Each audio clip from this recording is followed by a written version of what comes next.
भारत में राजाओं और बादशाहों के बीच दुश्मनी की कहानियां और किंवदंतियां भरी पड़ी हैं। भारत के अतीत का हर पन्ना विश्वासघात, खून खराबे और युद्धों की कहानियों से भरा पड़ा है। आज हम बात कर रहे हैं एक ऐसे युद्ध की जो मुगल साम्राज्य और उसके सबसे कट्टर दुश्मन के बीच लड़ा गया था। और दुश्मन कोई राज्य नहीं बल्कि एक राज्य का प्रमुख सेनापति था, जो कभी सिर्फ एक गुलाम हुआ करता था, पर वो गुलाम अपनी बुद्धि और ताकत से एक ऐसा योद्धा बन गया था कि उसके एक इशारे से बादशाह बदल दिए जाते थे। नमस्कार दोस्तों, आपका स्वागत है सन डीप हिस्ट्री चैनल में, जहां हम आपको भारतीय इतिहास की अनकही और अद्भुत घटनाएं बताते हैं। अगर आप हमारे चैनल पर नए हैं तो तुरंत सब्सक्राइब करें ताकि आप हमारी कोई वीडियो मिस ना करें। आज हम बात कर रहे हैं भटवाड़ी के युद्ध की, जो कि 1624 ईस्वी में भारत के महाराष्ट्र में आधुनिक भटोड़ी पर गांव के पास लड़ा गया था। यह युद्ध मलिक अंबर के नेतृत्व वाली अहमदनगर सेना और मुगल बीजापुर संयुक्त सेना के बीच लड़ा गया था। बात करें इस युद्ध की तो 16वीं शताब्दी के अंत और 17वीं शताब्दी की शुरुआत का समय भारतीय इतिहास में काफी उथल पुथल भरा रहा। उस समय मुगल साम्राज्य अपने चरम पर था और धीरे धीरे दक्षिण भारत की तरफ अपने पांव पसार रहा था। इस दौरान अहमदनगर की निजाम शाही सल्तनत, जो दक्षिण भारत की एक प्रमुख शक्ति थी, मुगलों के साथ उनका संघर्ष छिड़ गया था। इस संघर्ष की सबसे बड़ी वजह 16वीं सदी में अफ्रीका से भारत पहुंचा एक गुलाम था, जो मुगलों के लिए सबसे बड़ा सरदर्द बन गया था। उस गुलाम का नाम था मलिक अंबर, जिसने कसम खाई थी कि जो अपने जीते जी कभी मुगलों को जीतने नहीं देगा।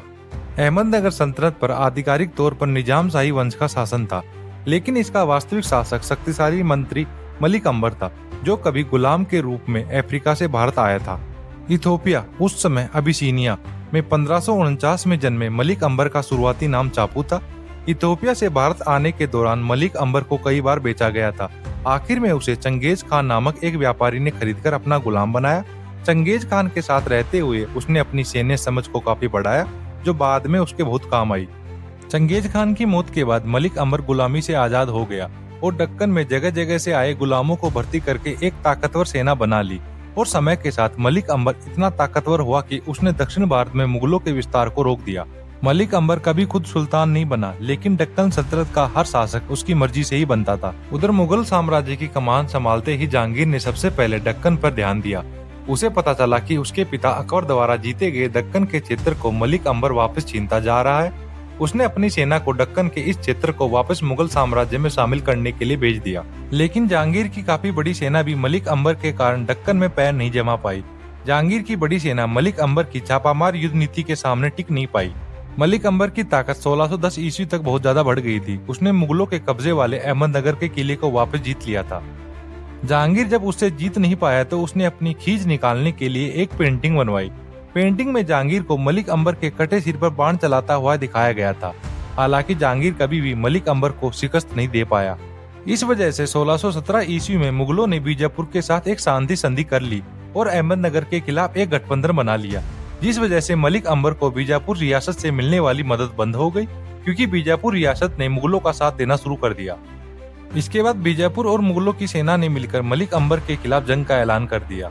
इसके बाद भी मलिक अंबर की सेना ने छापामार युद्ध नीति के जरिए बीजापुर रियासत और मुगलों की मिलीजुली सेना को बहुत परेशान किया। 1624 ईस्वी तक मुगलों ने अहमदनगर शहर पर वापस कब्जा कर लिया था, इसलिए मलिक अंबर ने शहर के पूर्व में ग्रामीण इलाकों पर नियंत्रण कर लिया था। और कई सैनिक संघर्षों और शांति वार्ताओं के बाद मलिक अंबर ने आखिरकार बीजापुर सल्तनत पर आक्रमण कर दिया और इसकी राजधानी बीजापुर शहर को घेर लिया। अहमदनगर की सेना के सेनापतियों में छत्रपति शिवाजी महाराज के पिताजी शाहजी राजे भोसले भी अपनी मराठा सैनिक टुकड़ी के साथ शामिल थे। बीजापुर के सुल्तान इब्राहिम आदिल शाह द्वितीय ने अपने सेनापति मोहम्मद लारी को बीजापुर आने के लिए कहा और दक्कन में मुगल सूबेदार सर बुलंद राय को 2 लाख ऊंट की पेशकश करके मुगलों को भी अपने साथ मिला लिया। इस बीच एक महामारी ने एक ही रात में मलिक अंबर के शिविर में 500 घोड़ों को मार डाला। इस कारण मलिक अंबर ने मुगलों को इस लड़ाई से दूर रहने के लिए मनाने का प्रयास किया और बीजापुर के साथ शांति संधि पर बातचीत करने की कोशिश की, लेकिन वह असफल रहा। संयुक्त बीजापुर मुगल सेना के आने से मलिक अंबर को बीजापुर से पीछे हटना पड़ा। बीजापुर के सुल्तान आदिल शाह ने मलिक अंबर की पीछे हटती सेना का पीछा करने के लिए इकलाक खान हब्सी के नेतृत्व में एक सेना भेजी और कुछ समय बाद मोहम्मद लौरी के नेतृत्व में मुगल और बीजापुर सैनिकों वाली एक संयुक्त बड़ी सेना भेजी। मलिक अंबर अपने क्षेत्र वापस चला गया और बटवड़ी के किले के पास एक जगह पर डेरा डाला, जो केली नदी के पास था और अहमदनगर शहर के दक्षिण पूर्व में वर्तमान में अहमदनगर जिले के बटवड़ी गांव, आधुनिक बटोड़ी पर गांव के पास था। बीजापुर मुगल सेना ने भी पास में ही डेरा डाला और केली नदी या काली नदी दोनों शिविरों को अलग अलग करती थी। उस समय केली नदी पर एक बांध हुआ करता था जो कभी अहमदनगर सल्तनत ने ही बनवाया था। मलिक अंबर ने बांध तोड़ने का आदेश दिया और उसके बाद आई बाढ़ ने बीजापुर मुगल घुड़सवार सेना को उसके शिविर की ओर बढ़ने से रोक दिया। भारी बारिश और मुगल और बीजापुर सेनापतियों के बीच झगड़े के कारण मुगल बीजापुर की सेना कुछ न कर सकी। मलिक अंबर ने अपने घुड़सवारों को मुगल सेना पर हमला करने के लिए भेजा और लगातार कई महीनों तक मुगल और बीजापुर फौज की नाक में दम किए रखा। मुगल सेनापति सिदादर खान ने सिफारिश की कि बीजापुर मुगल सेना बटवाड़ी को छोड़ दे और मुगल नियंत्रण अहमदनगर शहर में वापस चले जाए, पर बीजापुर के सेनापति मोहम्मद लौरी ने युद्ध करने का फैसला किया। 2 महीनों तक मुगल फौजों को रोके रखने के बाद सितंबर 1624 ईस्वी में मुगलों और मलिक अंबर का आमना सामना हुआ। बीजापुर मुगल शिविर में अराजकता के बीच मलिक अंबर ने हमला किया, जिससे बटवाड़ी की लड़ाई शुरू हो गई। दोनों पक्षों में भयंकर युद्ध हुआ और युद्ध के बीच में मलिक अंबर की घुड़सवार सेना ने पीछे हटने का नाटक किया, लेकिन फिर मुगल टुकड़ी को दरकिनार करते हुए बीजापुर सैनिकों पर एक आश्चर्यजनक हमला किया। मलिक अंबर के सैनिकों ने इखलाक खान और बीजापुर के 240 अन्य अधिकारियों को पकड़ लिया। उन्होंने 3 मुगल सेनापतियों को भी पकड़ लिया और अन्य मुगल सेनापति युद्ध के मैदान से भाग गए। बीजापुर का सेनापति मोहम्मद लौरी भी मारा गया। इस प्रकार युद्ध में अहमदनगर को बड़ी जीत मिली।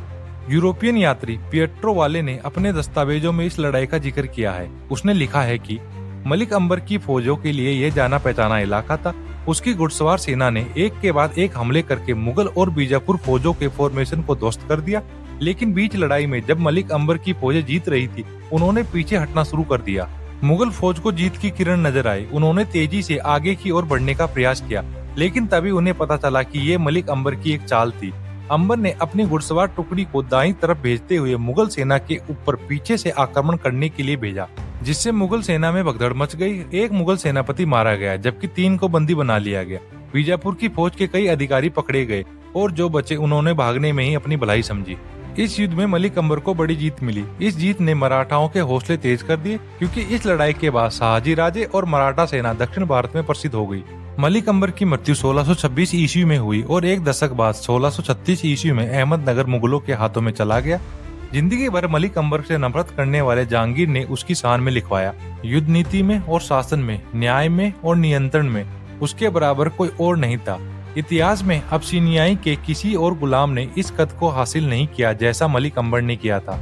बाद के दशकों में मलिक अंबर के अधीनस्थ शाहजी राजे के पुत्र छत्रपति शिवाजी महाराज ने एक राज्य की स्थापना की, जिसमें पूर्व अहमदनगर का अधिकांश क्षेत्र शामिल था और जो अंत में मराठा साम्राज्य के रूप में विकसित हुआ। मराठा अभिलेख भटवाड़ी की लड़ाई को क्षेत्र के इतिहास में एक महत्वपूर्ण मोड़ और मराठाओं के उदय का संकेत देने वाले शुभ शगुन के रूप में चित्रित करते हैं। तो आज की वीडियो में इतना ही। अगर आपको यह वीडियो पसंद आया हो तो लाइक करें, शेयर करें और ऐसी ही शानदार कहानियों के लिए हमारे चैनल सन डीप हिस्ट्री को सब्सक्राइब करना न भूलें। धन्यवाद। जय हिंद, जय भारत।